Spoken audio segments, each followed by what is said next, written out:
We're speaking today with Alan Corrali, Senior Vice President of Asset Performance at Bentley Systems. Welcome, Alan. Thank you for being here. Thank you, Paula.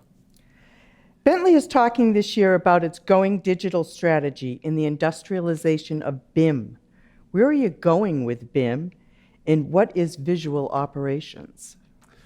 So at Bentley, we worked a lot on the design and construction's user base and industries that are dealing with building, where this came from, building information management, in rail, in road, in construction. And what we're doing uniquely on the asset performance side is bringing that experience and combining it with what we've learned on the operations side in our power and electrical businesses, and bringing those together in what we call the industrialization of BIM, where we, instead of building specific for site, you're bringing manufacturing type processes, you're bringing the discipline of the engineering of operations and reliability to that whole BIM process.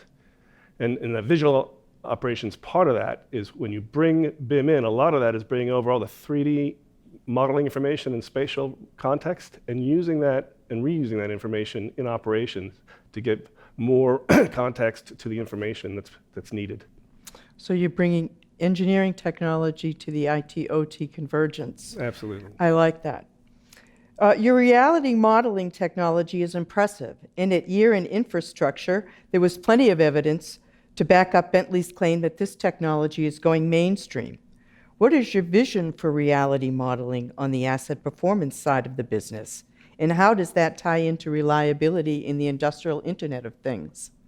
Well, I think for a long time as a CAD company, we would show these cool 3D models and the potential they could be used in operations, but the big holdback has been the cost in a brownfield type situation of how do I get those models?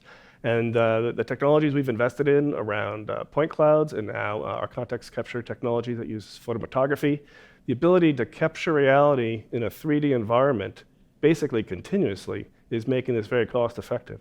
And so now you have the ability to, what you'll see, everyone sees the first use case is just to decorate that information with operational information. So I could be looking at a plant in its current, put the pressures on the tanks and whatnot. But that can even go farther. You could be continuously or periodically taking that same survey and showing differences over time of what's going on that. And so combining that reality spatial information as it changes, compare that with the stuff that's coming from now the IoT information that's coming in from all these sensors, and comparing those just provides this huge set of data that can be used to help in the reliability process. More data, better decisions, hopefully. Absolutely.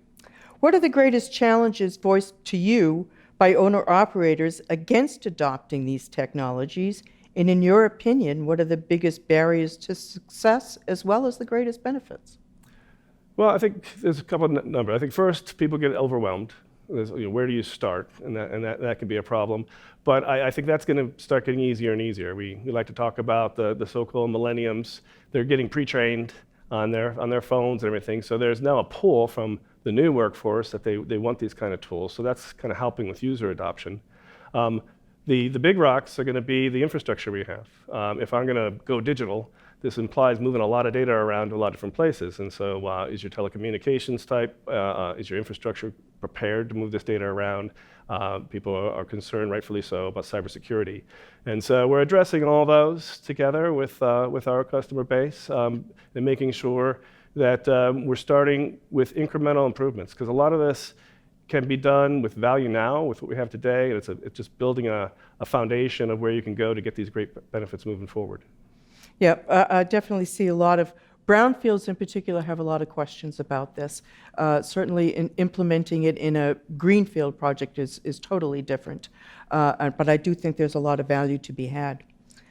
You were at Distributech last week, where Siemens and Bentley announced a new area of cooperation for the utilities industry. Can you tell us a bit more about this and where this relationship is headed in relation to IIoT for utility companies? Sure. So we announced an integration between our Open Utilities product and Siemens PSS SynCal, which is, so our product allows you to model the physical nature of transmission and distribution type networks and put it in a spatial context and work with GISs. And the Siemens products that are part of this allow you to analyze that. And it's just a great example where our partnership is really complementary, because by pulling those two things together, first of all, we have a much faster workflow to start, but as we move that forward, we'll be able to bring that simulation and analysis right to the user who's actually doing the design in real time, which is pretty powerful. And the other part of our announcement had to do with substation and intelligent components. So taking catalogs of components such as Siemens makes and making those available during design with all their characteristics of how they work. We call, that's why they're called intelligent components. Bring them into the design and then be able to immediately even get a faster simulation. And as you hand that over to operations, you have the reliability information and all the things to maintain it. So I think it's a really good fresh start to something that's going to be pretty exciting. A great example of the ecosystem that's going to be required to make IIoT a reality. That's for sure.